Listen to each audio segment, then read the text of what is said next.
સ્વાગત છે તમારું એસઆર એજ્યુકેશનમાં। તો આજે આપણે દાખલા નંબર જે 19 નંબરનો છે શ્રી જે વિશિષ્ટ કર્મચારી છે એ વાળો સમ આપણે સોલ્વ કરવાનો છે। એમાં પગાર તમને આ પ્રમાણે આપ્યો છે। મૂળ પગાર છે ને કે 30/11/21ના રોજ સુધી માસિક જે પગાર છે 22,500 રહેવાનો છે અને પછી 1/12થી કેટલો વધી જવાનો છે 30,000। ઓકે, તો આની આપણે ગણતરી કઈ રીતે કરવાની છે? તો સૌથી પહેલાં શું કરવાનું છે, પાછલું વર્ષ એ તમારે લખી દેવાનું છે, બરાબર ને। તો આપણે કરીએ સોલ્યુશન। તમારે જો સૌથી પહેલાં આનું પગારનું કરીએ તો એમાં જો વર્ષ તમને જો આપ્યો છે ને 21 ને 22, તો હું લખી દઉં છું જરા, બરાબર ને। 21 અને 22 જરા જોઈ લો, જરા અહીંયા લખીશું પાછલું વર્ષ।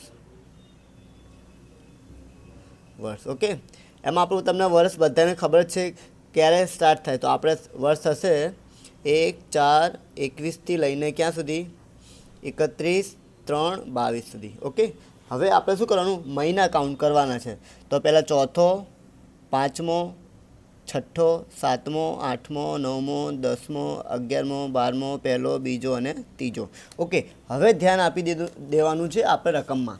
રકમમાં એવું કહે છે કે 11 મહિના સુધી, કયા મહિના સુધી? 11 મહિના સુધી પગાર કેટલો હતો? 22,500। ઓકે ના, તો આપણે 11 મહિના સુધી, એટલે આ 11 મહિના થઈ ગયા, ત્યાં તમારો જે પગાર હતો ને એ હતો 22,500। ઓકે, એના પછી 12મા મહિનાથી આપણને કેટલો પગાર થઈ ગયો છે? 30,000 રૂપિયા। કેટલા? તો 12મા મહિના એટલે આટલા જે 4 મહિના વધ્યા ને ત્યારે પગાર કેટલો થઈ ગયો છે? 30,000। ઓકે, હવે જોઈ લેવાનું આપણે કે આ કેટલા મહિનાનો પગાર છે। તો 1 2 3 4 5 6 7 અને 8, તો ગુણ્યા 8 કરવાના છે। અને પછી 1 2 3 અને 4, તો અહીંયા શું કરવાના? 4। તમે આનો જે ગુણાકાર કરશો ને તો 1,80,000 રૂપિયા આવશે, સમજી ગયા? અને આનો જે ગુણાકાર કરશો અહીંયા આવશે 1,20,000, સમજી ગયા? અને પછી તમારે આ બંનેનું શું કરી દેવાનું છે? ટોટલ, એટલે આવી જશે 3 લાખ રૂપિયા। ડન આટલું? ઓકે, આ તો હું લખી દઉં છું। તો આ બધી એન્ટ્રી મેં પહેલેથી મારી દીધી, જેથી વિડીયો આપણે શોર્ટ બને। ઓકે, તો અહીંયા આવી ગયા આપણા 3 લાખ રૂપિયા। તો ડન આટલું? એના પછી તમને આપ્યું છે મોંઘવારી ભથ્થું, તમને પગારના કેટલા કરવાના છે? 50%। તો અહીંયા કરી દઈશું પગાર છે આપણો કેટલો? 3 લાખ। કેટલા ટકા કરી દેવાના છે? 50%, એટલે તમારે આવશે 1,50,000, સમજી ગયા? એના પછી છે ટેલિફોન 20,000, તો ટેલિફોન 20,000 આપણે લખી દઈએ અહીંયા 20,000। એના પછી શું આપ્યું છે? શિક્ષણ ભથ્થું કેટલું છે? 8,000 રૂપિયા। તો આપણે પહેલાં 8,000 લખી દેવાનું। અને તમને બધાને ખબર જ છે કે 2 બાળકોનું માપ થાય છે, બરાબર ને? કેટલા બાળકોનું? 2 બાળકોનું, બરાબર ને? અને 1 બાળકનું કેટલું છે? 100 રૂપિયા। તો હું અહીં લખી દઉં છું, જોજો જરા, એટલે કે 2 × 100 × 12 તમે કરશો ને એટલે 2400 આવી જશે। કેટલો? 2400, સમજી ગયા? એટલે માઇનસ કરશો એટલે 5600 આવશે। કેટલો? 5600। ડન આટલું? એના પછી શું કર્યું છે? જો હોસ્ટેલ છે, શું છે? હોસ્ટેલનું કેટલું છે? 5,000 આપ્યું તમને। કેટલું? 5,000। અને 1 બાળકનું આપણે માફ કરવાનું છે, અને 1 બાળકનું 300 રૂપિયા થાય। કેટલો થાય? તો અહીં કરશું આપણે કેટલું કે 5,000, અને આ લખી દઈએ આપણે કે 1 બાળકના 300 લેવાના। કેટલા? અને આપણે આખા વર્ષના કેટલા? 12 મહિના, એટલે તમે કરશો ને એટલે કેટલા આવશે? 3600। કેટલા? એને તો માઇનસ કરો એટલે કેટલા આવશે ભાઈ? આપણે 1400। ડન? એટલે એના પછી વ્યાજમાં પ્રોવિડન્ટ ફંડનું જે વ્યાજ છે એ કેટલો? 3600 છે। તો આ બધાને તમને આવડે જ છે, બરાબર ને? તો આપણે લાસ્ટમાં બહુ બધા 7 વિડીયોમાં દરેક દાખલામાં આવો હવાલો છે આવી ગયો છે, બરાબર ને? તો આવી રીતે લખી દો ને તમારે 12% એ કેટલા ભાઈ? 36,000 રૂપિયા। કેટલા? તો 9.5 કેટલા? એટલું માફ કરવાનું, એટલે કે આવશે 28,500। એટલે 36,000માંથી તમારે 28,500 શું કરી દેવાના છે? માઇનસ કરી દેવાના છે, બરાબર ને? એટલે તમારો જવાબ આવી જશે 7,500। ડન આટલું? એના પછી કરી જોઈએ આપણે।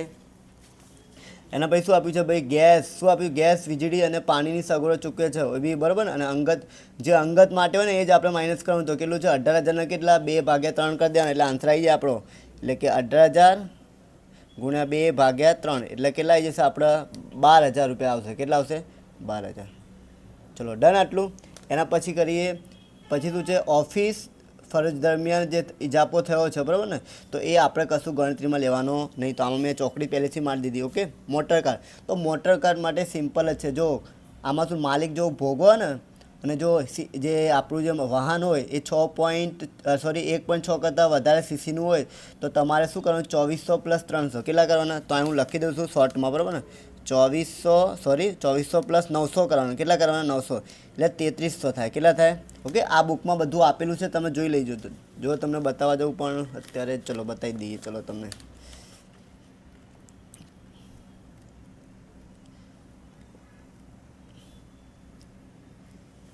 બતાવી દઈએ 1 મિનિટ.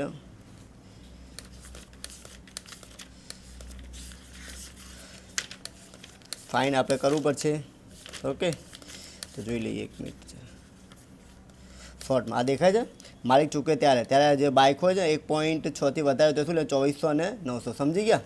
ચલો એના પછી હવે કરી લઈએ આપણે ગુણાકાર કેટલા 12 વડે કરવાનો એટલે આન્સર આવશે આપણો 39600.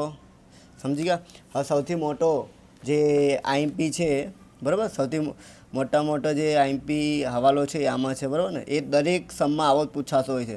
તો જો શું લખ્યું છે માલિક દ્વારા, અને એટલે માલિકનું મકાન છે અને રહેઠાણ માટે આપેલું છે અને માસિક ભાડું 15000 રૂપિયા છે. અને પછી માલિકે જે ફર્નિચર છે એ કેટલું આપ્યું છે, કેટલું છે આપણે જોડે કે 4 લાખ રૂપિયા. હવે આની ગણતરી કેવી રીતે કરવાની છે જો જોઈ લો જરા. તો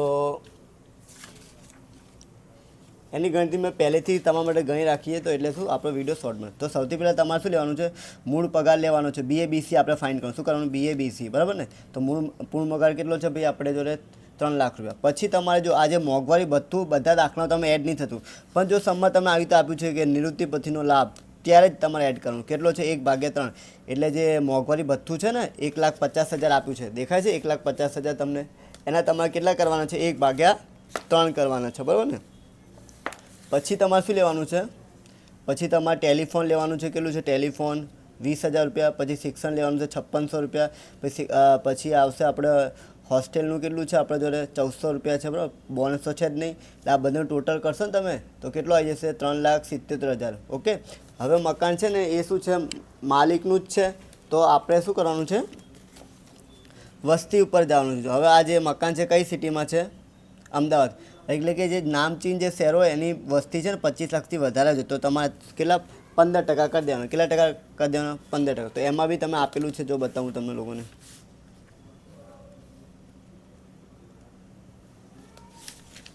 સમજી ગયા? માલિકનું મકાન હોય તો વસ્તી 20 લાખ, તો 25 લાખથી વધુ હોય તો કેટલા 15% કરવાના પગારના. ઓકે, તો જો હવે તમારે શું કરવાનું છે? આજે આપણને જે મળ્યું છે ને જે એના આપણે 15% કરીએ ને તો કેટલું હશે? 56,550 રૂપિયા આવશે. કેટલા? પ્લસ ફર્નિચરના 10% બી તમારે એડ કરવા, બધાને તમને ખબર જ છે. એટલે 4,10,000ના 10% કરીએ ને તો 40,000 આવે. એટલે પ્લસ કરો 96,550. પછી માઇનસ શું કરવાનું? જે છેલ્લે તમને કપાત છે 16,550, તો માઇનસ કરશો ને કેટલા આવશે? 80,000. ઓકે, તો આપણને સવલતો મળી ગઈ છે અહીંયા 80,000. ઓકે, તમે જોઈ શકો છો જરા બાજુમાં જોઈને. ઓકે, એના પછી શું આપ્યું છે તમને? પ્રોવિડન્ટ ફંડનો આપ્યો છે 45,200. તો અહીં લખી દઈએ આપણે પહેલાં 45,200. ઓકે, સમજી ગયા? પછી તમારે શું કરવાનું છે? આને આપણે ધ્યાનમાં લેવાનું નહીં, પરંતુ પછી તમને ખબર છે શું કરવાનું છે કે પગાર હોય શું હોય? પગારના આપણે 12% કરવાના. કેટલા? પગારના. એટલે પગાર તમારે કયો લેવાનો છે? આ બંને લેવાના છે, બંને, એકનું સિંગલ નહીં લેવાનું. એટલે કે 3 લાખ પ્લસ 1,50,000 એના 12% કરીએ ને, સોરી 3,50,000 એના 12%, એટલે 42,000 આવે. કેટલો આવે? તો 42,000 તમારે કરી દેવા. ઓકે, સમજી ગયા ને? 3,50,000ના તો તમારે કરી દેશું ને તો આવશે આન્સર તમારો કેટલો? 3200. સમજી ગયા? કંપનીએ ચૂકેલ ખર્ચાઓ એ તમે આ ખર્ચો એડ નહીં, આ બંને જ લેવાના છે બરાબર ને. એટલે કેટલા? 13,000 થશે. કેટલા? 10,000 પ્લસ 3,000 એટલે 13,000 થાય. સમજી ગયા?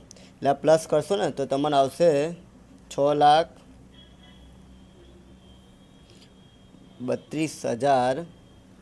6,32,300. સમજી ગયા? તો હવે આપણે ટોટલ કરી લઈએ. આપણે 3 lakh plus 1,50,000 plus 20,000 plus 5600 plus 1400 plus okay 1400 થઈ ગયા. પછી 4400 plus 12,000 plus 39,600 80,000 3200 13,000. Okay, sorry 3 lakh 1,50,000 20,000 પછી 5600 1400 7500 12,000 બરાબર ને. પછી 39,600 પછી 80,000 પછી 3200 અને 13,000, એટલે આટલો આન્સર તમારો આવી જશે, બરાબર ને? પછી એમાંથી તમે 50% માઇનસ 50,000 માઇનસ કરશો ને આન્સર, તો આવશે તમારો કેટલો કે 5,82,300. ઓકે, હા તો આપણો સમ. ઓકે, આઈ હોપ તમને ખબર પડી હશે. Okay, thank you for watching.